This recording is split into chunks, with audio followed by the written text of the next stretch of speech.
Bienvenidos a un video más de historias y leyendas de terror. Después de la intro, comenzamos con esta nueva aventura.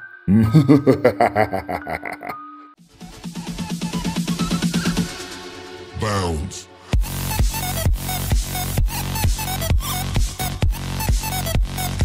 Los duendes del río Bobo, Tulcán. Esta historia sucedió hace 3 años, en una casa ubicada junto al puente del río Bobo, en el sector de los Trechorros, lugar que es bastante conocido por las piscinas El Neptuno, que procede de un manantial antiguo, como otros que existen en los alrededores, uno de los cuales se llama Pijuaro, cuyas ruinas permanecen aún entre maleza. Según el agricultor, que nos contó lo acontecido, las leyendas sobre el puente del río Bobo son muchas, y para el caso que nos ocupa, conscientemente fue el inicio de todo. Fue entonces que en su casa empezaron a desaparecer las cosas con las que él trabajaba, la pala, el machete o lo que estaba utilizando, y cuando había buscado por todo el lugar, las herramientas aparecían en el mismo sitio. Era como si alguien le hiciera travesuras. Él creció escuchando y presenciando sucesos de este tipo, como el relato de unas tías que se enduendaron en la casa.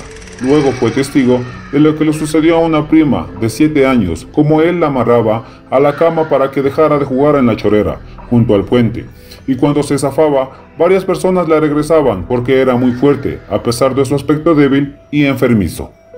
En ese entonces, sus tíos ya eran experimentados y la ayudaron. Pero en la historia había un detalle extraño. Su prima acostumbraba a hablarle a una piedrita de color negro, en donde el curandero que le atendió les dijo que ahí vivía el duende. En el ritual lo encerró ahí y les dijo que si en el futuro el mal espíritu salía de la piedra, la enduendaría nuevamente. Pero por fortuna eso no había pasado.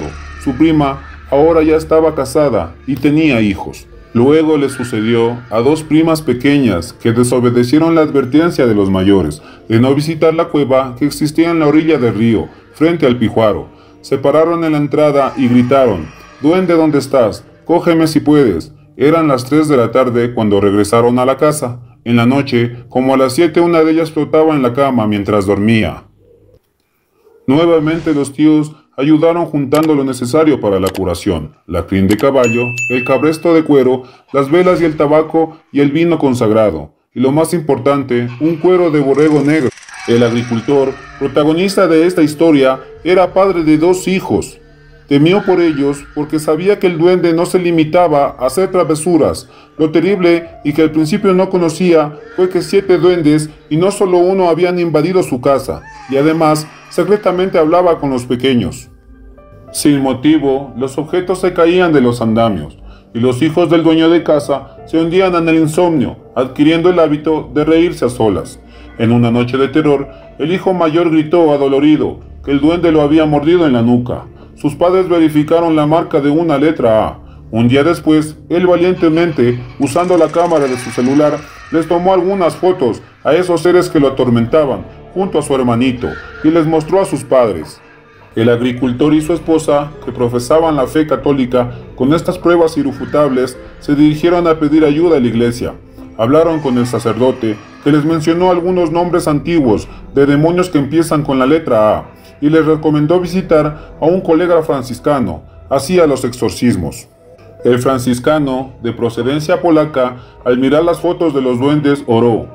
Luego les dio agua bendita para que rieguen en su casa, aunque se negó a ir personalmente, y si bien para la familia fue un alivio el haber compartido el problema con los religiosos, en la práctica de sus consejos de nada sirvió. El paso siguiente fue hablar con los curanderos y brujos de Tulcán, San Gabriel e Ibarra, quienes al escuchar el caso dijeron que eran superiores a su capacidad. Por fortuna, en ese momento se enteraron de una curandera indígena del Putumayo, Colombia, que estaba dispuesta a viajar a Tulcán para ayudarlos.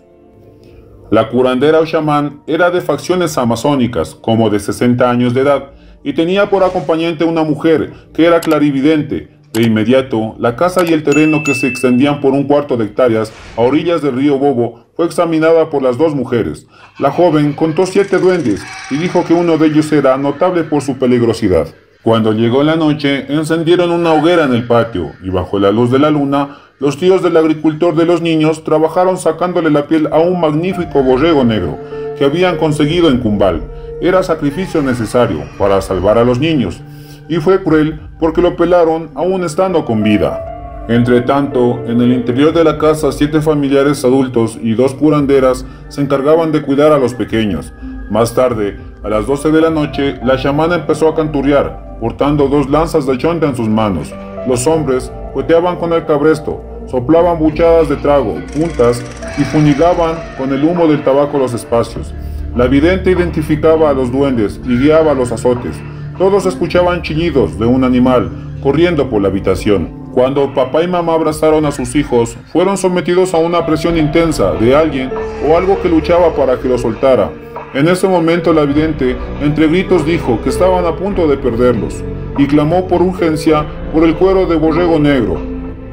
El agricultor sintió una presión en el pecho que lo desvanecía. Afortunadamente la chamana estaba presta para ayudarle y le sobó el cuero y le dijo que el duende le estaba hundiendo las garras en el pecho para arrancarle el corazón. Cuando al fin trajeron el cuero del borrego negro, lo dejaron al frente de los niños. Estaba tibio y sanguinento. Los desnudaron y los envolvieron. En la pierna derecha de cada uno había amarrado una crin de caballo, en forma de trenza, que los tíos habían preparado. Este, según la tradición, era otro elemento clave en la curación del enduendamiento. Un momento de calma les permitió a los padres recuperarse de tremendo esfuerzo, de sostenerlos de algo que quería llevárselos durante la ceremonia, y debieron recobrar el aliento, para cumplir con un paso más delicado, deshacerse de la piel del borrego negro, siguiendo las instrucciones de la curandera. Se sentía pesado, como un quintal, porque tenía a los duendes atrapados en él, y no debía rozar el piso porque podían escapar. Los tíos ayudaron a cargarlo, abordaron un viejo automóvil que los esperaba y se dirigieron a la ciudadela Padre Carlos de la Vega, al noroccidente de la ciudad, por la vía que lleva al puente sobre el río Bobo, en el paso hacia María Magdalena y Tulcanquer, de famosas historias de cuatreros y yacimientos arqueológicos. La madrugada traía las melodías de los pájaros que habitaban la cañada. Cuando pararon en el arco del puente, allí botaron la carga, sin mirar atrás. El papá de los niños aún recuerda esa escena como algo irreal, que si no lo hubiese vivido, no la creería. Escuchó una mezcla entre chillido de un animal y una risa horrible. A su retorno, todos estaban expectantes y querían saber si los duendes al fin se marcharían. Las cosas iban bien para las curanderas del Putumayo. Solo había que tomar las precauciones que los pequeños no se bañaran por 5 días, para que el olor del cuero del borrego y la sangre los ahuyenten. Terminando el suceso, la familia abandonó el lugar. La casa pasó un año callada, con el letrero de venta en la pared, hasta que una familia que vivía en el sector la compró, seguramente motivada por las viejas fábulas de un tesoro que había enterrado allí. Se sabe que hace más de 100 años la casa junto al puente de los Tres Chorros era el molino de agua más importante de Tulcán. Producía harina de cereales, y su dueño vivió hasta una prolongada edad, amasando una gran fortuna. Dicen que la enterró cerca de los canales de piedra, por donde el agua movía los conjilones engarazados a las enormes piedras de moler. Las historias del fantasma del molinero que cuidaba su fortuna eran frecuentes cuando a mediados del siglo pasado el abuelo del agricultor, quien compró la casa, nunca se imaginó que los duendes que vivían allí asediarían a la familia por 70 años. Hasta aquí esta leyenda de los duendes del río Bobo. Si te gustó la leyenda, házmela saber en la cajita de comentarios. Recuerda, soy el Chino Carchense, no olvides de suscribirte, dar manito arriba y compartir. Hasta la próxima. It's hard to breathe, but that's alright. Hush.